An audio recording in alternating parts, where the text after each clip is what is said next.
Hello, this is a super quick recap of Obsidian Cup. This will be around 10 to 12 minutes. Usually, there's actually a lot of stuff to talk about.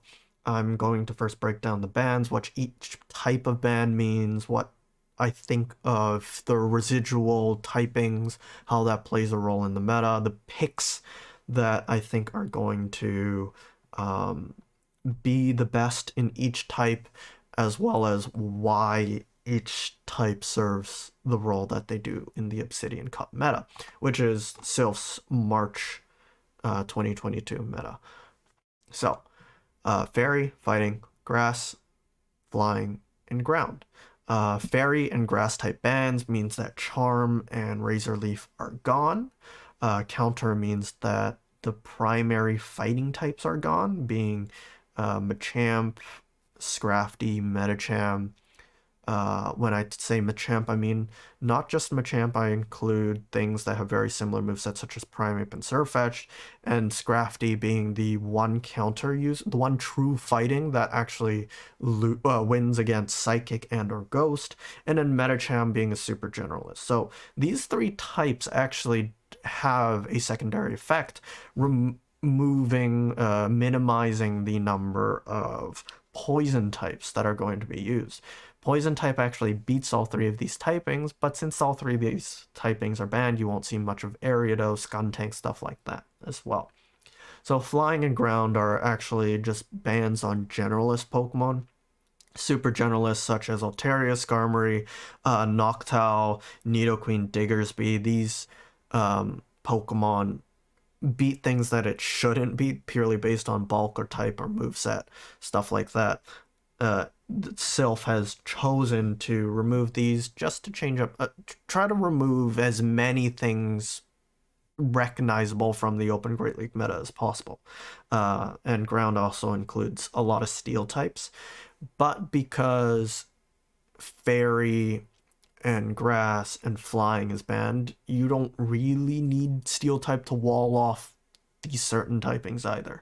But just to add on to the emphasizing the super generalist bans, they've obviously banned Bastionon, Registeel, as well as a couple other normals and Pachirisu. So that is the bans, and that's what that means. So when we look at generalist or tanks or things that naturally fall back into the tank fighter flyer role, we have dark, normal, ice, and rock filling up the tank role. Out of all of these typings, dark is going to be the most powerful, mostly because dark types generally are the bulkiest typing and have the fewest weaknesses while being able to do super effective, while being able to do neutral against most of the meta, especially since fighting and fairy is banned. So they're, apart from other dark types Pokemon, nothing should be taking resisted damage. Meanwhile, normal, steel would be resisting that. With rock, steel would be beating that. And ice obviously is one of the worst typings, too many weaknesses, stuff like that. But one of the things to note is that with steel type, they're all piggybacking off of their dual typings. Same thing with electric, same thing with normal in this case. So electric, you see water, steel, rock as well. Normal, you don't actually see too many of them. You see them as kind of these, not even secondary, they're more of tertiary picks to possibly act as a, bait and nuke, a little bit of a safe swap. Hopefully you don't face the counter user, Escav or something that resists, but normals are not part of the primary meta. Obstagoon is a different story, it's dark type. So as you can see, top 5 picks, 3 of them are dark. So the reason why obviously is because very few things take neutral or resisted damage from these Pokemon. So that's why it is one of the primary pillars of the meta. Another primary pillar of the meta is going to be the steel bug type, and those two types are actually connected. Like I said, The top 3 steels are also bug, top 3 bugs are also steel.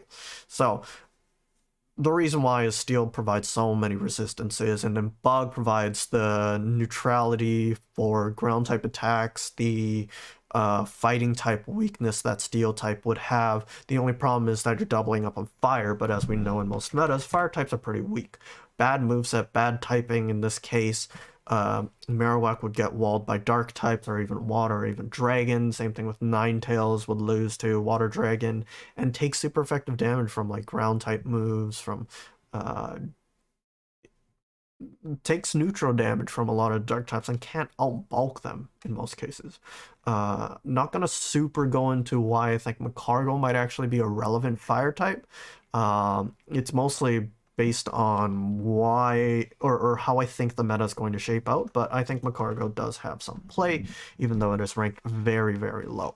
So with steel bug types as one pillar and dark types as another pillar of the meta, you're kind of needing things to fill in the gap, and that gap would be filled by water, dragon. They all play their own mini meta. I've tried to sort out each of the type categories, as you can see in the bug steel category. I've sorted them in this way where Galvantula beats Escav, beats Berserker, beats Fortress and Wormadam. Obsidian would beat Swilus, Umbreon, and all the way down to Sableye, kind of in their own order. So it's easier for you to maybe pick a stronger dark type if that's what you need a simple, easy replacement for when you're team building. So, obviously, bug type deals super effective damage to dark, which is why bug is behind dark in this kind of meta circuit that I've created. And then dark doesn't necessarily beat water or dragon, but they rather dark types have is the most versatile typing of the bunch. Obstagoon is going to be the best anti-dark but it's also going to be weak to the bugs more so than other dark types. And then next up, obviously, is Swilus beating Umbreon because it's dealing neutral damage, but this is a dragon type attacker. So this creates a weird, this dark type beats the other dragons, but loses to counter users hardest. Actually, it loses to even things like Deoxys, which is going to be a fighter in this meta, more so than a psychic, which is why it's not really part of the type meta circle that I've created. And then Umbreon is going to actually outbulk a lot of things, but it's still like every single one of these Pokemon serve a slightly different role, especially Sableye, which takes neutral damage from bug, resists counter. So you can see how versatile all 4 of these dark types are going to be. So it is a oversimplification, but I think the focus should be on these dark types. And then as for the bug and steel, the most important thing that needs to be noted is that Fortress is the most bait and nuke Pokemon in the entire meta, hence why it is ranked so highly. Between a 35 energy Mirror Shot and a 65 energy Nuke of an Earthquake, you actually have very few losses. This number should be even smaller because you're not going to see a double of a fire type or any fire types at all. In many cases, you're very rarely going to see a pure ghost type, which gets completely walled by every single dark type in the meta. So there are things that you should not see that should make Fortress even better. The primary counter to these bug and steel types are actually going to be water types, including Lomomola, Samurott, Politoed, and Polion, as well as, I guess not Lantern, but in some cases maybe a little bit. So counter users, there are very few of them as well, because obviously the bans and the two counter users are actually weak to bug. So this is the kind of the irony in the meta, where normally you would have the fighting types beating the bug and steel. The only other counter users that actually serves a true purpose in beating the steel would be Escav. So when I search counter, there's Obstagoon, Deoxys, Escav. These are your 3 primary counter users. You could go a little further down for Sudowoodo. I don't think it's bad. I think it's actually very interesting of a Pokemon, and I do think there's some play, but the 3 primary ones are going to be these top 3. So, as you can see, counter seems to be a big problem, or a very valuable typing or moveset. The dark typing seems to be very versatile. Most of them are afraid of either bug and counter. And then you have steel, bug, which obviously has its own kind of mini meta, being these superpowers in the meta, Fortress being the most problematic, Scav working towards beating Fortress, but losing to maybe things like Deoxys and in some cases even Umbreon. You know, Escav is not the bulkiest thing. 2 Foul Blaze can knock you out. So how do we go about, you know, breaking down which pick is the best, or which picks overall, not even limited to these types? I think the best thing to do is treat every single one of these as a generalist, because each of them is so versatile in their own way. You need to find Pokemon that serves the same but different roles. For example, you want a counter user that beats Steel Bug, but you also want a counter user that loses to Steel Bug.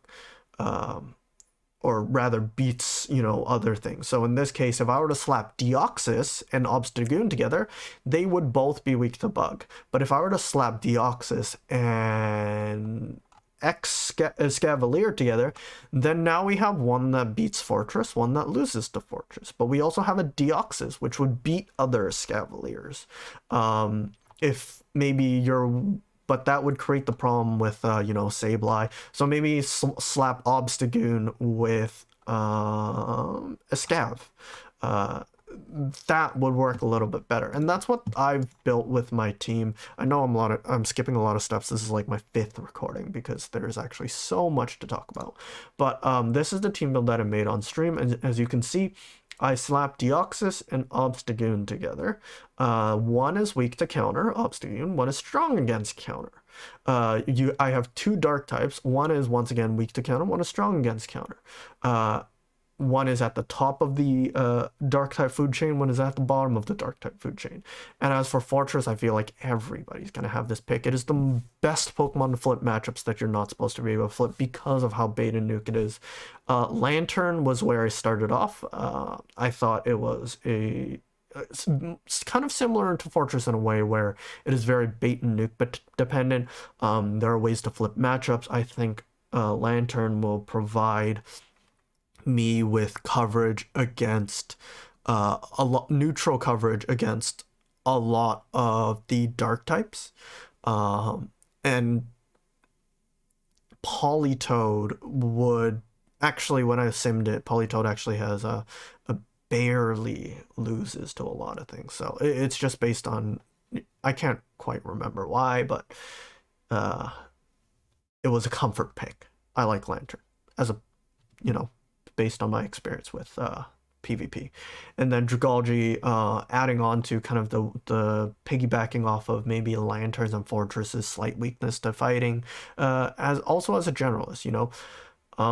So you'll know that every single one of these I've avoided picking something that has a single typing or a single role. The only Pokemon that with a single typing is Deoxys, but Deoxys isn't really a real psychic type, if you get what I mean. So for the last 2 minutes, I've been rambling on about team building, but not sure what I'm talking about. So I'm gonna end it here. This is actually one last thing. I do think because Steel and Dark are so important in the meta, whenever you add a Pokemon to your team, and it is something that is sharing those weaknesses to either counter or steel or water, you're filling up a slot that is better used in a more versatile manner, such as Obstagoon, Umbreon, and Swilus, and or Fortress, or Escav even. So that's why I think Regirock is a terrible pick. And same thing with normal. So when you are team building, be careful on stacking these weaknesses and try to find the different dark types where it is the typing where you can be more flexible rather than this pure rock type, kind of like I mentioned with pure typings.